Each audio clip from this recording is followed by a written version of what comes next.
Throughout the course of time, humans have evolved for survival.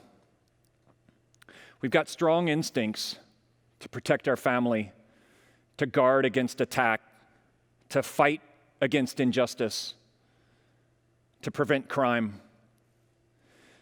And these instincts serve us well. We're surviving. But are we thriving? When you think about today's modern context of information work or being an information worker, as we work towards fulfilling our full potential and doing the most important work of our lives, are we thriving in that context? As I look around in the system, I think the answer is not yet. As I look at myself, I think the answer is not yet. In an evolved culture and doing information work, we've got some survivalist patterns that are getting in our way and that cause microaggressions or injuries to others when we communicate in these ways. Think about these verbs: protect, guard, fight, prevent. These are zero-sum survivalist type words.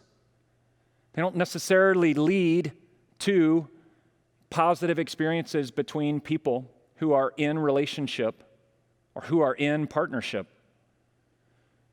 It's one of the most complex systems in the world, the relationship between people. It could be client-consultant. It could be mentor-mentee. It could be two spouses. It could be child and parent. These are complex situations, and some of these words, they get in our way. They become patterns that no longer serve us well. As I've looked around the system, what I've come to realize is that I am creating some of the problems. It was a painful moment to realize that, especially when it's certainly not what I intended.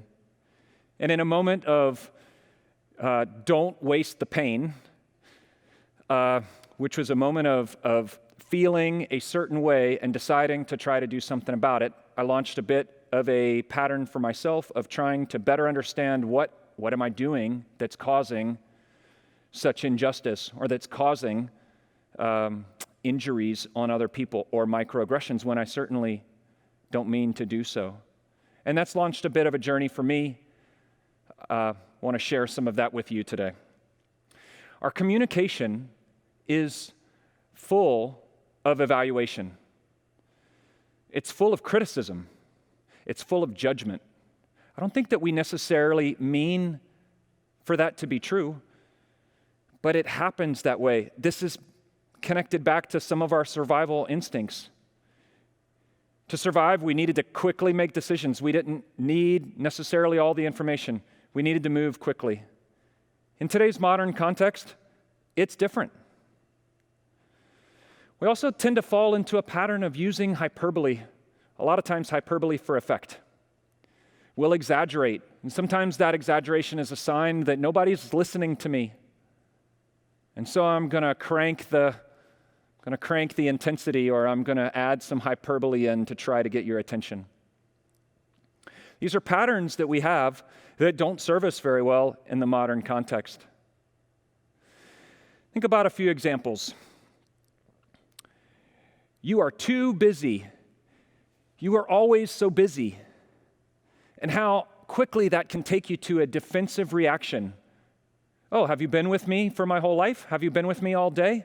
Can you levy judgment on me that I'm too busy? It almost always takes someone to a place of being quite defensive. There's a different way we can engage. It's just not a pattern that we're used to. When I see you give so much of your time elsewhere, I fear that our group is no longer a priority for you. And that kind of communication opens a dialogue, a positive dialogue, where you're sharing an observation and it's not coming with judgment. It's coming with a statement of fact. It's coming with a statement of how you feel. I fear that our group is no longer a priority for you. Or you could think of it this way: you're always late. You always show up late. And how that can be such a conflict-inducing phrase. Again, there are other ways. The last 3 times, you've arrived after we've started. It opens a conversation, and it leads to people being able to express what they're feeling, what they're going through, without putting someone into a defensive posture. What I realize about myself is that this is also in the nonverbals.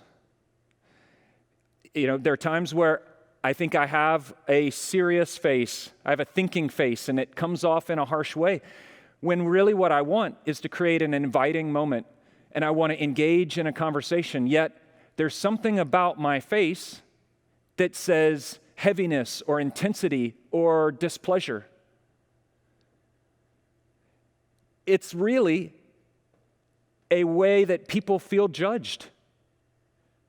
It's not what I intend. And these are the patterns that I think are the ones that no longer serve us well in the modern context. So much better to open up a conversation and to create an inviting place for people to join in. Across the last couple years, I had an injury that had me on crutches and in a walking boot. And that was actually a pretty straightforward time in my life.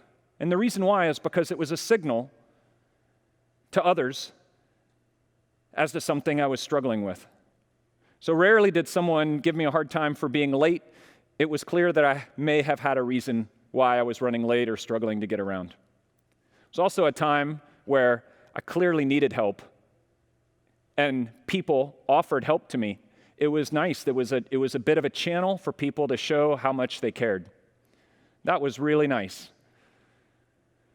What I think the thing to keep in mind is that everybody's struggling with something.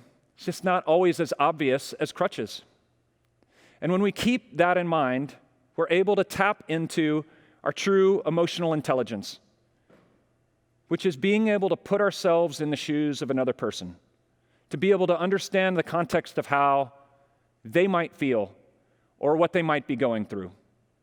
Someone who's showing up late may have had a difficult phone call 5 minutes earlier. They may have been going from back-to-back sessions. They may be in a very high-stress state. We just don't know that. And when we levy judgment, it can put someone into a defensive place and into a place where you feel alone and you feel like no one understands where you're at. There's a better way. It takes courage to challenge our assumptions. It takes practice to build a pattern of observation without judgment. There's a quote in the Marshall Rosenberg book about observation without judgment is the highest form of intelligence. And my first reaction was, yeah, right. And if that's your reaction as well, welcome to the pattern of observation with judgment. There's a better way. We've just got to challenge our context. We also fall into a pattern where we don't state our needs. We kind of assume, or maybe if you're like me, you hope that people around you care enough about you to where they might anticipate your needs, and in doing so show you how much they care. This, I've come to realize, is the road to much pain and suffering. It really isn't on someone else to anticipate my needs. It's really on me to state them. And in doing so, I put less pressure on you to anticipate them. On the other side of the table, I've spent a lot of my professional career and personal interactions running around trying to anticipate the needs of people that I care about. And that has led to lots of ill consequences and things that I didn't mean for them to feel, like feelings of micromanagement, feelings of Sean has no confidence in me, and feelings of he is going to need to be involved in everything, so I'm going to have to slow down and bring him with me on everything I do. When all I really wanted to do was communicate how much I care. All around the fact that I'm not comfortable stating my own needs. It's a pattern that we fall into. Somewhere, I don't know where this came from, some maybe macho culture thing, maybe stiff upper lip type thinking, but somehow it's entered the culture and it becomes a problem. We also tend to undervalue our own needs. We tend to put ourselves last in line. You can think about the context when you're on an airplane and the instructions are given. Parents put your oxygen mask on first, then put the oxygen mask on the children. And many parents are probably thinking, yeah, right, going to put the oxygen mask on these precious little people in my life first. But the rationale is that we need you, the parent, to be healthy, to have the oxygen so that you can be the leader, so that you can help make the decisions, so that you can potentially manage a crisis context when the oxygen masks come down. We can't count on the children to do that. It's the adult that needs the oxygen first. Yet, rarely are we willing to go that direction. It doesn't feel great. And I think that's because there's this stigma of being able to state our needs or being able to value our needs. There's a progression. You lead yourself, and then you lead others. But before you can be effective at leading others, you want to be effective at leading yourself. And a big part of being able to lead yourself is being able to tap into the needs that you have, recognizing that a pathway to better understanding your needs is to develop a language of feelings and being able to use those feelings to tap into your needs. There's a pattern that we have that when our needs aren't met, that we tend to blame others.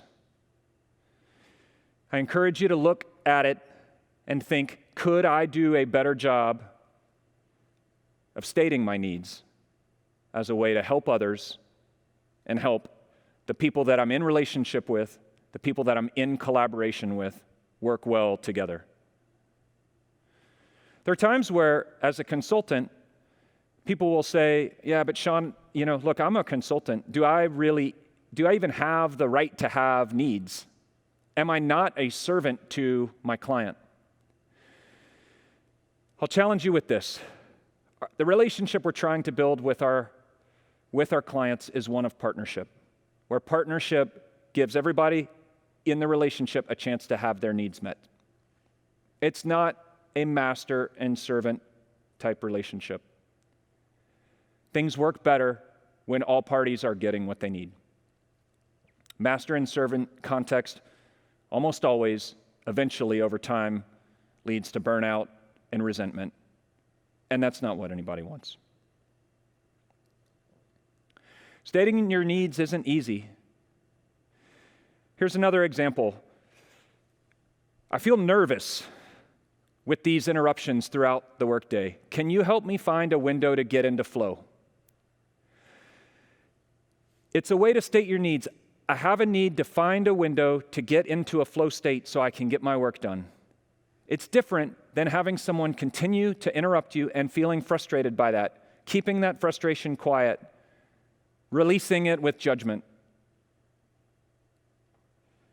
There's a better way. It also leads us to being able to request a concrete and a clear action. When we get better at stating our needs, we get better at making requests that can have our needs be met. I really like a simple framework and kind of a catchphrase from the author and researcher Brené Brown, who says, clear is kind, unclear is unkind.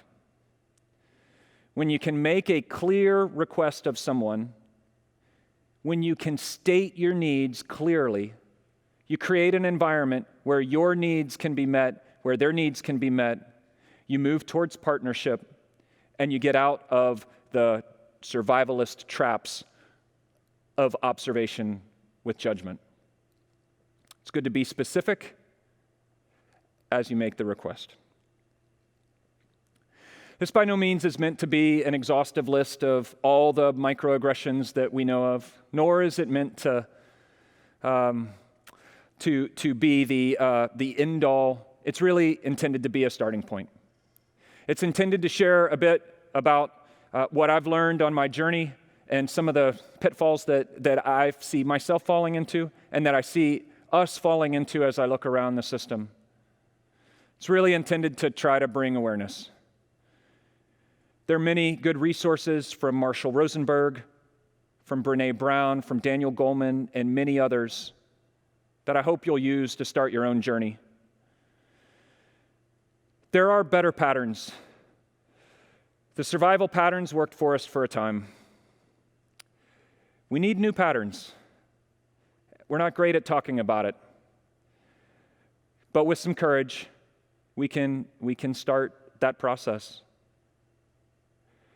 We can become the servant leaders that we were meant to be. Become so much more important at the top of a hierarchy to be a servant leader and engage in positive and compassionate communication. We look sometimes from the outside to be in the technology business, and certainly if you talk to consultants about what they're working on, it certainly sounds like the technology business. I believe we're very much in the people business. And when you're in the people business and you're striving for partnership with others, in collaboration with others, it takes compassionate communication to achieve those goals, to move beyond just surviving to get to thriving. Thank you.